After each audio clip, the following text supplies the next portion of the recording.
Across from the room almost.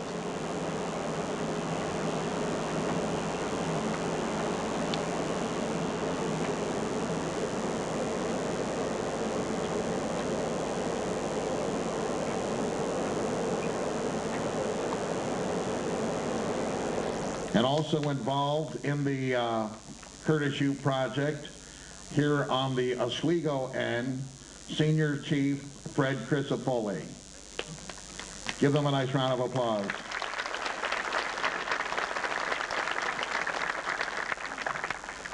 At this time, in what may be the first of many Memorial Days, we'd like to introduce to you the Mayor of Oswego, John Gozick. Thank you. Memorial Day is special to all Americans because it reminds us that the freedoms we enjoy, in fact, the freedoms that some of us take for granted, come at a very high price.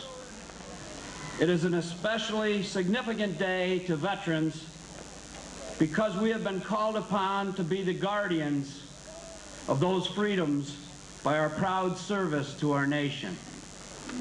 As mayor, I'd like to welcome all of you today to today's ceremonies and extend a particular welcome to everyone who has traveled from their hometowns to partake in our tribute to Congressional Medal of Honor recipient Curtis Shoup. I extend a special thanks to our Tourism Director Fred Crisafulli, our city departments who did a wonderful job with the parks, Project Bloom, who are responsible for planting many of the plants and flowers in our parks, and our veterans who have all made our parks look so good and have spent so much time and effort in organizing today's wonderful event. I know it was a labor of love, but a great deal of work nevertheless. I have attended these Memorial Day services for many years and have seen many of the same friendly faces year after year. However, this year there are a good number of new faces due, no doubt, to today's special ceremony. To the new faces, again, welcome, and after the ceremony, I hope you would take the time to look around our great city and see all we have to offer. Again, thank you, and I hope you all enjoy the ceremony today.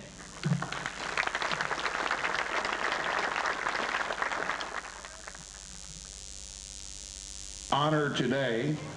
Please join the many veterans organizations as we honor the men and women who, in defense of our great country, made that supreme sacrifice of giving their lives so that we today can enjoy the great fruits of a free nation, such as the right to vote, worship as we please, speak our minds, and choose our vacations, just to name a few. And when we, the living, fulfill our commitments as citizens of this country, we make America a living memorial to their dedication, courage, and sacrifice. So in closing, let's take a few moments this Memorial Day to honor the brave men and women who served our country and do some good for those brave veterans who sacrificed so much for us. Let's make sure, that is, our youth be reminded and not forget those who have died for our freedom.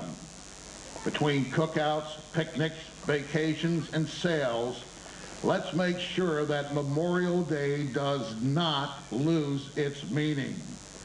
Begun in 1866 to honor soldiers of the Civil War, Memorial Day was later extended to honor special citation from the Pulitzer Prize Committee to the Gannett newspapers for a series of articles in which Mitch participated. You could say that this Curtis Shoup Memorial had its inspiration in 1996. In that year, Mitch wrote a Buffalo News columnist trying to learn more about Curtis Shoup, whom he had not known personally, but whose deeds reflected great credit on his country and their unit, the 87th Infantry Division. Because the original 1945 Medal of Honor citation mentioned Buffalo, it was widely believed that Curtis was a native of that city. But once the Buffalo News printed Curtis's name local people wrote in and clarified things. Curtis's father, a Baptist minister, once lived in the Buffalo area, and Curtis was drafted there. Once Katie, Jack Foy, and Bill Statz, the co-chairman of this event, all Rochester residents learned that Curtis had actually lived in North Scriba and attended high school here. They determined to honor him as he had been honored in 1994 with a plaque where he fell in Tillet, Belgium. So with Bob Watson, they have been planning this event for over a year. Although none except Watson ever had a chance to meet Curtis Shoup when they served in the 87th Infantry Division, Katie, Foy, and Stat are proud that all casts of the plaque have been voluntarily contributed by Curtis Fellows' 87th Division members, some of whom are here today. I present Mitch Cady to introduce Curtis Shoup's fellow frontline infantrymen who, along with Shoup, helped the Allies to win the largest, longest, and bloodiest battle in the history, the Battle of the Bulge in World War II. Ladies and gentlemen, Mitch Cady.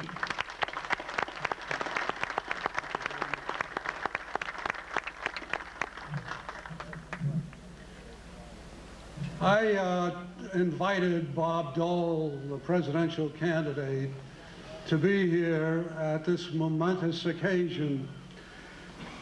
He sent me 2 letters. The first was a hopeful one, and the second was a message that he asked me to read to you today. Statement by Senator Bob Dole for the Staff Sergeant Curtis F. Shoup Memorial Dedication Ceremony, Oswego, New York, May 29, 2000. My thoughts are with you this Memorial Day as you dedicate the Staff Sergeant Curtis F. Shoup Memorial, as you honor a true World War II hero from your community. I'm certain that this will be a very memorable and meaningful occasion for Oswego, New York. It is very fitting that Staff Sergeant Curtis Shoup is memorialized in the city in which he attended school. His actions, which earned him our nation's highest military award, must never be forgotten. Likewise, the deeds of many more who made the ultimate sacrifice in the defense of freedom are something that must forever be remembered. I commend the city of Oswego for holding these very important values as they dedicate this memorial. We, as a nation, will be honoring our great World War II generation when we build the National World War II Memorial in Washington, D.C. We will be paying tribute to those who served in uniform on the home front. Their actions during the most critical time of the 20th century did nothing less than help save the world. As you honor one of your own, I ask that you take time to remember all those citizens who served with pride and honor during the war. May God be with you on this special Memorial Day, and may he continue to bless the United States of America.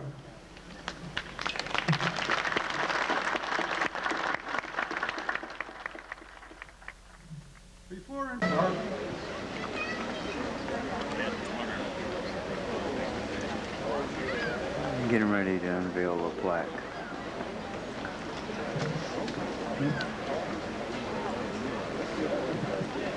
As Bruce and her family go to unveil the plaque, I'd like to read what we've inscribed on that plaque. Congressional Medal of Honor, Curtis F. Shoup. Pinned down by mortar and machine gun fire in the town of Calais, near Bastogne, Belgium, January the 7th, 1945, during the Battle of the Bulge, Staff Sergeant Curtis F. Shoup of Company I, 346th Infantry Regiment of the 87th Golden Acorn Division, seized an automatic rifle, crouched, and began delivering well-aimed fire at an enemy machine gun. He was struck in both legs by return fire and knocked down. Although seriously wounded, he crept and crawled alone in deep snow and threw a hand grenade, destroying the machine gun nest.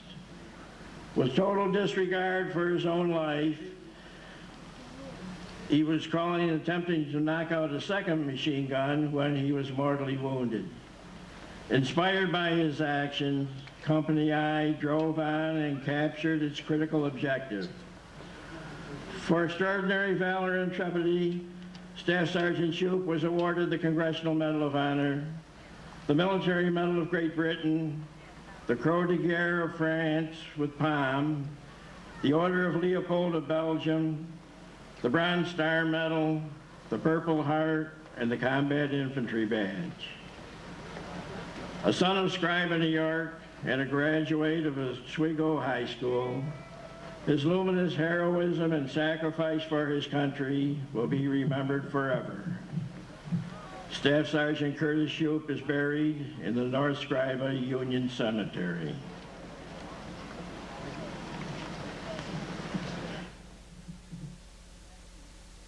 Graduated in 1940 with Curtis. For years they were apart, and then, incredibly enough, in 1944, their paths joined again when Curtis was transferred to the infantry in the company in South Carolina, where Bob was an officer. Nobody still alive, or perhaps it's more accurate to say, nobody dead or alive is more deserving to speak about Curtis Shoup than Bob Watson. Bob is one of the few survivors who actually saw Curtis's death during blazing combat in Belgium. He not only became Curtis's commanding officer, but he wrote the initial citation for Curtis's Congressional Medal of Honor. And he and his wife, Lyda, and family have come all the way from California for this ceremony. I take the greatest pleasure and honor in introducing Major Bob Watson, who himself has been wounded 4 times and holds a series of medals. Major Watson.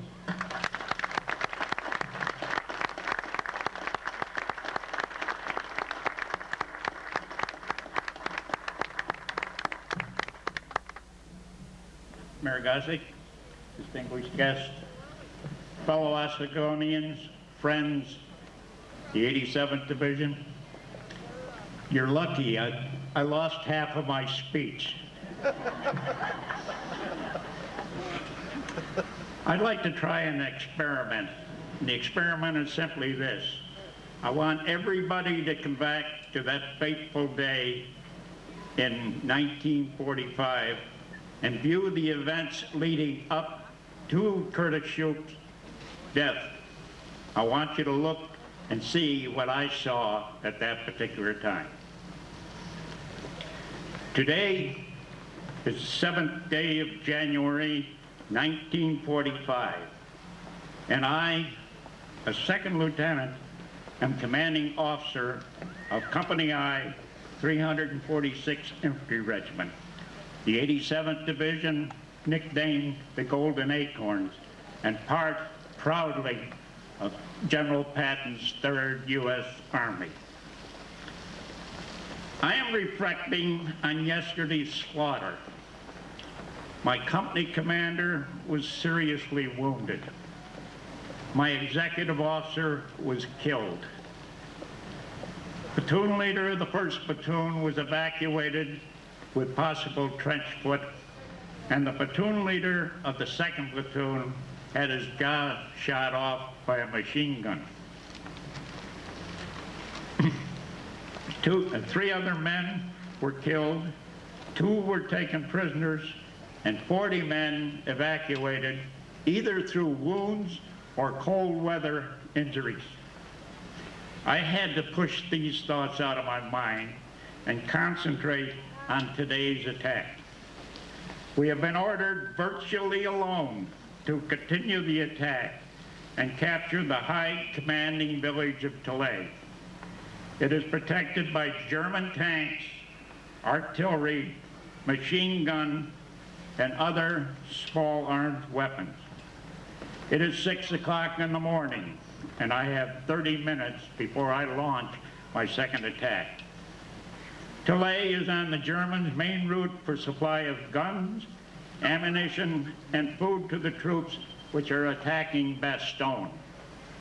It is hoped that the capture of Tilley will allow the 11th Armored Division to aid in the relief of the Bastogne garrison.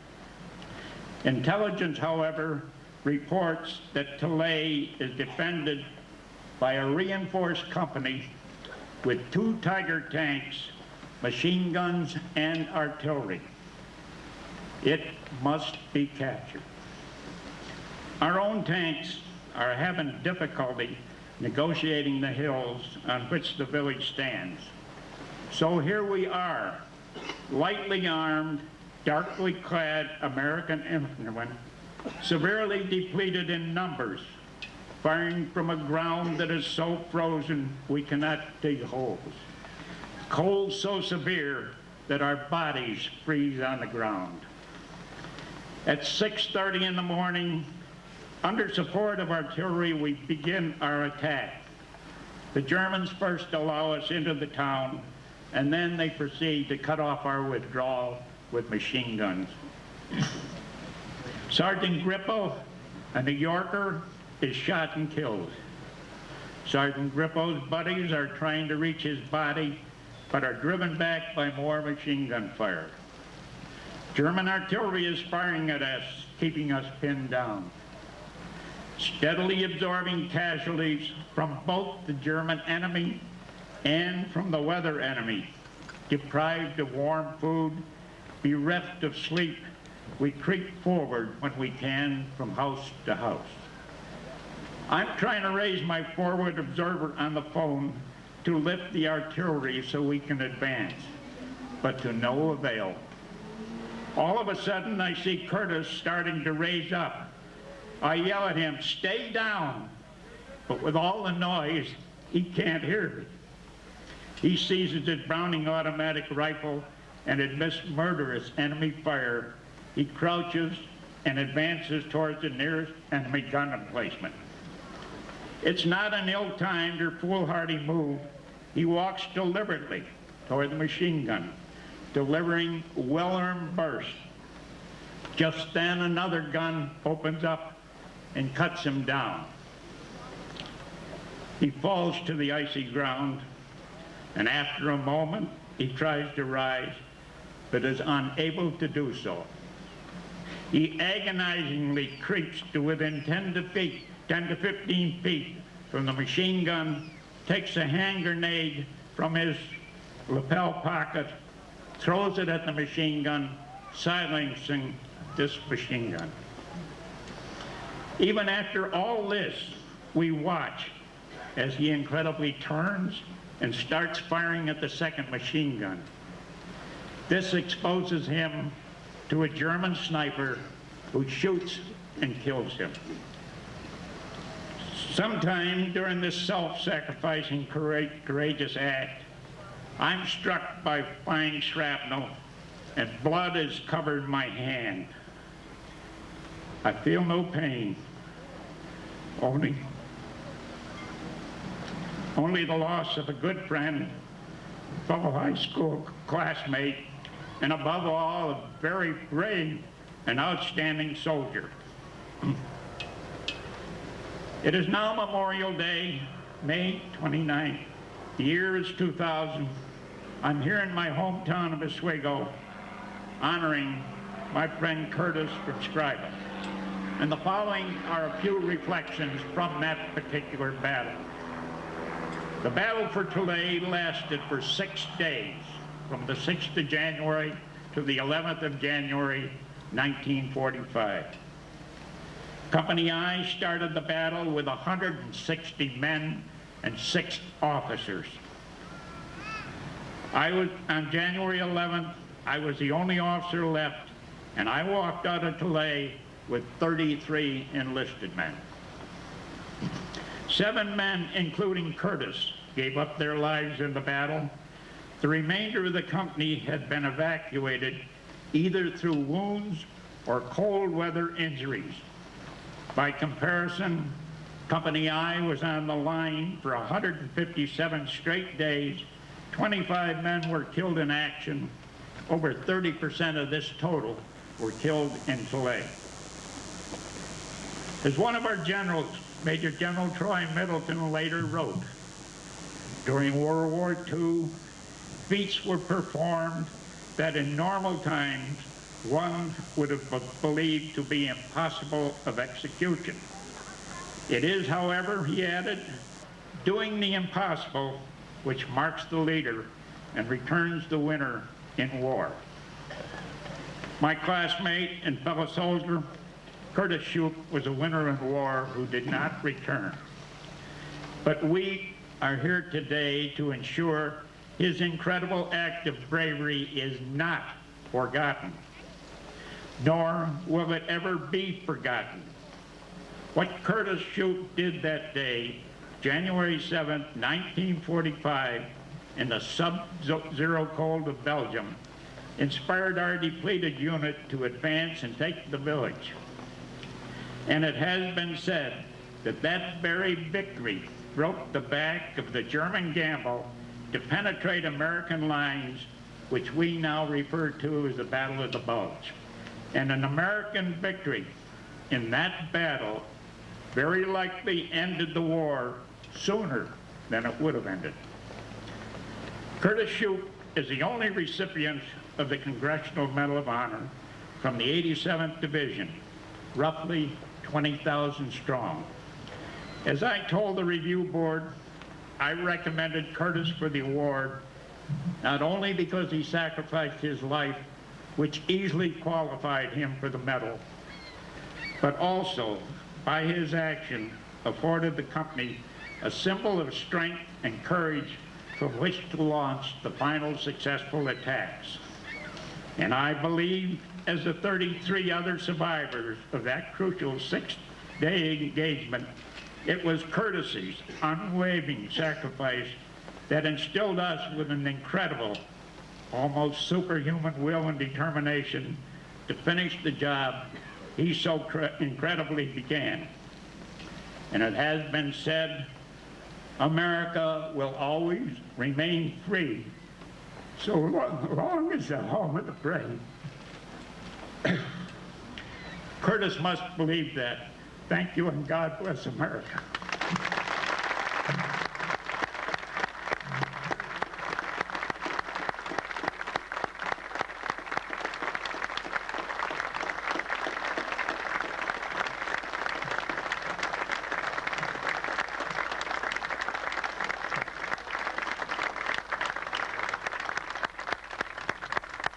Let's have another round of applause. Let's make it louder. Come on.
invited to attend the ceremony at Curtis's gravesite at the North Union Cemetery. Thank you all for attending.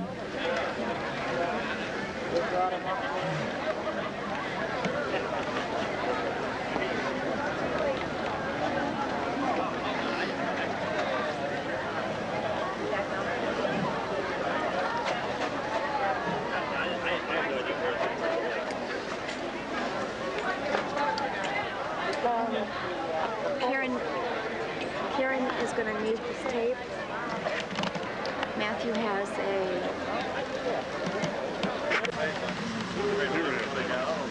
They like you in your way? No, sir.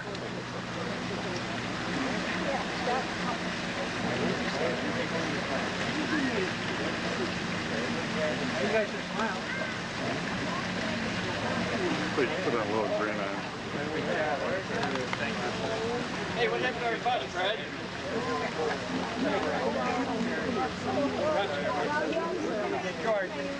George. Can I have one picture? I didn't get one.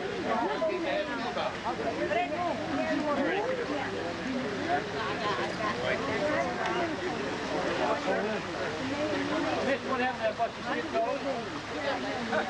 It'll hold it 20 feet when they get over here. He's asking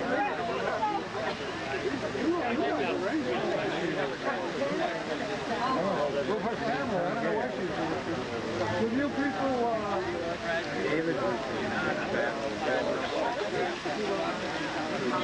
are you Bob's sister?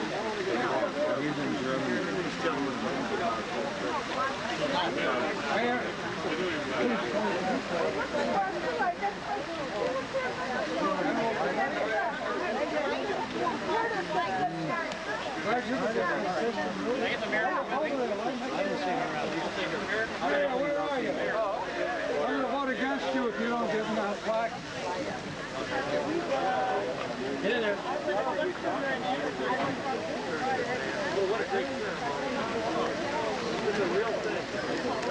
Okay.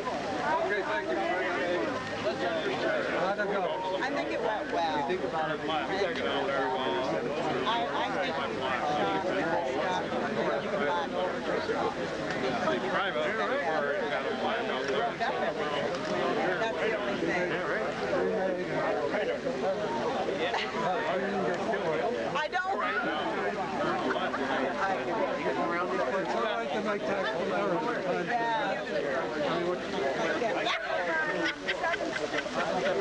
Oh, of course. Yeah.